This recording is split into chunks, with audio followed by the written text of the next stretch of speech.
Cutwork से related मैं आप लोगों के साथ एक और नया डिज़ाइन शेयर करूँगी और इस डिज़ाइन को मैं बिना ऑर्गेन्जा लेस की मदद से बनाऊँगी। तो चलिए इस वीडियो को स्टार्ट करते हैं। फ्यूज़न को डबल फोल्ड करने के बाद ऊपर की तरफ से मैंने सीधी लाइन ड्रॉ की है ताकि हमारी मार्किंग बिल्कुल सीधी हो। अब यहाँ पर ऊपर की तरफ से नेक की तरफ मैं 3 इंच रखूँगी और नीचे की तरफ से 2.5 इंच रखूँगी। इन दोनों मार्किंग को मिलाकर एक बहुत ही प्यारा सा कर्व शेप दूँगी, बिल्कुल इस तरह से। अब यहाँ पर एक बहुत ही प्यारा सा हार्ट मैंने पेपर के ऊपर बनाकर रेडी किया हुआ है, जिसकी लंबाई तकरीबन 3 इंच है और चौड़ाई 1.6 इंच के हिसाब से मैंने बाहर की तरफ से इसको ड्रॉ किया है। अंदर की तरफ से 0.6 के हिसाब से गैप देकर मैंने अंदर की तरफ इस तरह से इसको कट किया है। पेपर का जो सेंटर है मैंने बिल्कुल पॉइंट के साथ रखकर इस तरह से एडजस्ट किया है। सबसे पहले तो मैं बाहर की तरफ से इसको मार्किंग के हिसाब से ड्रॉ करूँगी। तो जिस तरह की इसकी शेप है इस तरह से मैं इसको ड्रॉ करूँगी बाहर की तरफ से। अब इसी तरह से मैं अंदर की तरफ भी इसको ड्रॉ कर दूँगी। यहाँ मैंने हल्का हल्का ड्रॉ किया है, अब इनको मैं डार्क कर दूँगी। डिज़ाइन बनकर बहुत ही खूबसूरती के साथ रेडी होगा, तो वीडियो को आपने पूरा एंड तक देखना है। अभी जो आपको पॉइंट नज़र आ रहा है मैं तिरछे में इस तरह से ड्रॉ कर दूँगी। ये देखिए, बाहर की तरफ से तकरीबन मैं आधे इंच के हिसाब से गैप छोड़ूंगी। ऊपर की तरफ से भी मैं इसी तरह से आधे इंच या 1 इंच के हिसाब से यहाँ पर गैप दूंगी। ये बाहर वाली मार्किंग है और इस तरह से मैं ड्रॉ करूंगी। यहाँ पर हमारा पैटर्न बनकर रेडी हो चुका है, तो अब इसकी हम कटिंग करेंगे। सबसे पहले तो मैं ऊपर की तरफ से जो हमने सीधी लाइन ड्रॉ की है उसको कट करेंगे। फिर उसके बाद बाहर वाली मार्किंग को कट करेंगे, बिल्कुल इस तरह से। शेप के हिसाब से आपने यहाँ पर इसकी कटिंग करनी है। अब यहाँ पर मैं पिन्स लगाऊंगी और इसको सेट करूंगी, क्योंकि अंदर की तरफ से जो हमने हार्ट को ड्रॉ किया है शेप के हिसाब से मैं इसको भी कटिंग कर दूंगी। यहाँ पर आपने कटिंग बहुत ही एहतियात से करनी है। अक्सर कटवर्क से रिलेटेड डिज़ाइन ऑर्गेन्जा फैब्रिक पर ज़्यादा बनाए जाते हैं, पर मैं यहाँ पर आपको ऑर्गेन्जा लेस के बिना इस डिज़ाइन को बनाना सिखाऊंगी। उम्मीद है आपको ये पसंद आएगा। अब हम नेक के अंदर की तरफ से भी इसको शेप के हिसाब से कट करेंगे। ये देखिए, बिल्कुल इस तरह से। तो हमारा एक बहुत ही प्यारा सा पैटर्न बनकर रेडी हो चुका है। ये देखिए कितना प्यारा सा हमारा पैटर्न बना है। फैब्रिक के ऊपर आयरन करने के बाद मैं बाहर की तरफ से आधे इंच के मार्जिन पर इस फैब्रिक को कट करूंगी।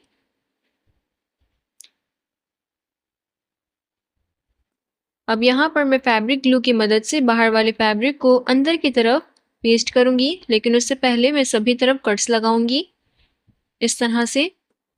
आपके पास कोई भी फैब्रिक ग्लू हो आप उसका यहाँ पर इस्तेमाल कर सकते हैं। मैं हल्का हल्का फैब्रिक ग्लू बाहर की तरफ से लगाऊंगी और इस तरह से अंदर की तरफ मैं इसको पेस्ट करके अच्छे से आयरन करूंगी, क्योंकि पीछे की तरफ पलट कर फोल्ड होना है। आप चाहें तो इस तरफ से इसको स्टिच भी कर सकते हैं। अब यहाँ पर मैं हार्ट शेप की अंदर की तरफ इसको स्टिच करूंगी। तो यहाँ पर स्टिचिंग करते हुए आपने बिल्कुल बुकरम के बराबर इसको स्टिच करना है। ये देखिए, बिल्कुल बुकरम के बराबर से, ना बुकरम से ज़्यादा दूर हो और ना ही बुकरम के ऊपर। और नीचे बॉबिन की तरफ मैंने वाइट थ्रेड को लगाया हुआ है ताकि पीछे की तरफ से हमारी सिलाई नज़र आए। ये बहुत ही आसान टेक्निक है। ये देखिए, दोनों तरफ मैंने इस तरह से इसको स्टिच कर लिया है। ड्रेस फैब्रिक के ऊपर सबसे पहले तो मैं इसको इस तरह से सेंटर में रखकर एडजस्ट करूंगी। अब इसके बाद मैं सेंटर में इसको स्टिच करूंगी। आप चाहें तो पिन्स लगाकर भी एडजस्ट कर सकते हैं। अब इसके बाद मैं बुकरम के बराबर से इस तरह से अंदर की तरफ इसको स्टिच करूंगी। स्टिचिंग करने के बाद मैं सिलाई के बराबर थोड़ा सा फैब्रिक छोड़ूंगी। याद रखें, आपने यहाँ पर ज़्यादा फैब्रिक नहीं छोड़ना है। आपने यहाँ पर थोड़ा सा फैब्रिक छोड़ना है और फिर इसकी कटिंग करनी है। अगर आप यहाँ पर ज़्यादा फैब्रिक छोड़ेंगे तो आपकी डिज़ाइन की शेप बिल्कुल अच्छी नहीं आएगी। और इसको इस तरह से आपने कट कर लेना है। फिर इसके बाद सभी किनारों की तरफ मैं कट्स लगाऊंगी और जहाँ पर भी राउंड आपको शेप दिखेगा आप इस तरह से कट लगा लें। कट्स लगाने के बाद मैं इसे पीछे की तरफ फोल्ड करूंगी। बहुत ही आराम से आपने इसको पीछे की तरफ फोल्ड करना है। अब ये देखिए यहाँ पर मैंने कट्स अच्छे से लगाए हैं और बुकरम के बराबर थोड़ा सा फैब्रिक छोड़ा है, तो कितनी प्यारी सी गोलाई शेप बनी है हमारी यहाँ पर। पीछे की तरफ पलटने के बाद मैं इसे अच्छे से आयरन करूंगी।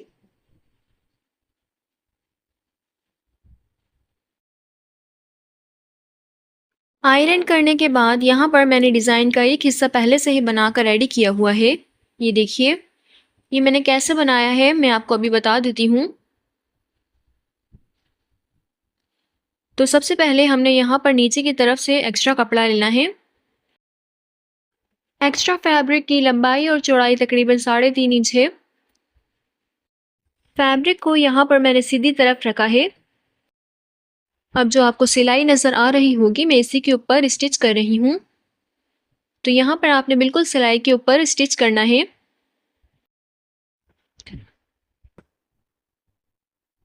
ये देखिए बहुत ही आराम से यहाँ पर मैं इसको स्टिच कर रही हूँ। डिज़ाइन की शेप के हिसाब से यहाँ पर हमने इसको स्टिच कर लिया है। अब इसे डबल फोल्ड करके मैं बीच में इस तरह से कट्स लगाऊंगी। अब जो हमारी सिलाई होगी उसके बराबर मैं यहाँ पर थोड़ा सा फैब्रिक छोड़ूंगी। तो आपने यहाँ पर ज़्यादा फैब्रिक नहीं छोड़ना है, बहुत ही थोड़ा सा आपने इस तरफ फैब्रिक छोड़ना है और फिर इसकी कटिंग करनी है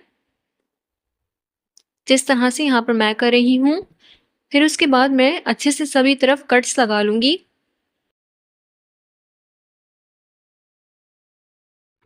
ये देखिए कितना थोड़ा सा हमने फैब्रिक छोड़ा है। अब सभी तरफ मैं कट्स लगाऊंगी ताकि मैं फैब्रिक को पीछे की तरफ फोल्ड कर सकूं। अगर यहाँ तक आपने हमारी वीडियो देखी है तो यकीनन आपको वीडियो पसंद आई होगी, तो जल्दी से वीडियो को लाइक करके चैनल को सब्सक्राइब कर दें और बेल आइकन का बटन प्रेस करना नहीं भूलिएगा। कट्स लगाने के बाद मैं एक्स्ट्रा फैब्रिक को पीछे की तरफ पलट दूंगी। ये देखिए नीचे की तरफ से कितनी प्यारी शेप हमारी बनी है और ऊपर की तरफ से भी यहाँ पर मैं सीजर की मदद से या क्लीपर की मदद से इसकी नोक को बाहर की तरफ निकालूंगी और बहुत ही आराम से आपने इसकी नोक को बाहर की तरफ निकालना है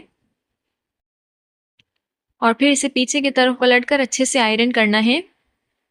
कट वर्क से रिलेटेड आपने अगर और भी डिज़ाइंस देखने हैं तो मेरे चैनल को विजिट करें। लॉन्ग वीडियोस को विजिट करने पर आपको हर तरह की डिज़ाइन देखने को मिलेंगी। अब जो पीछे वाला फैब्रिक होगा मैं इसे इस तरह से फोल्ड करूंगी। फोल्ड करने के बाद यहाँ पर मैं फैब्रिक ग्लू लगाऊंगी। तो फैब्रिक ग्लू यहाँ पर हल्का हल्का लगाकर जो पीछे वाला फैब्रिक होगा मैं इसे अंदर की तरफ दबाते हुए फोल्ड करूंगी, बिल्कुल इस तरह से। अब उसके बाद मैं सुई धागे की मदद से बाहर वाले फैब्रिक को मैं हैंड स्टिच कर दूंगी सभी तरफ। अब मैं सीधी तरफ इसके किनारे पर इसको स्टिच करूंगी और बहुत ही सफाई के साथ इसको बनाकर रेडी करूंगी। लॉन्ग वीडियोस के साथ मैं शॉर्ट्स भी अपलोड करती हूँ और शॉर्ट्स में मैं हर तरह के डिज़ाइन और स्विंग से related tips and tricks share करती रहती हूँ जो आपके स्विंग में बहुत ज़्यादा हेल्पफुल रहेंगी। तो आप शॉर्ट्स को भी चेकआउट करना नहीं भूलिएगा। लास्ट में मैं पर्ल्स का इस्तेमाल करूँगी और इस डिज़ाइन को फिनिशिंग का लुक दूंगी। डिज़ाइन पसंद आए तो अपने फ्रेंड्स के साथ ज़रूर शेयर करें।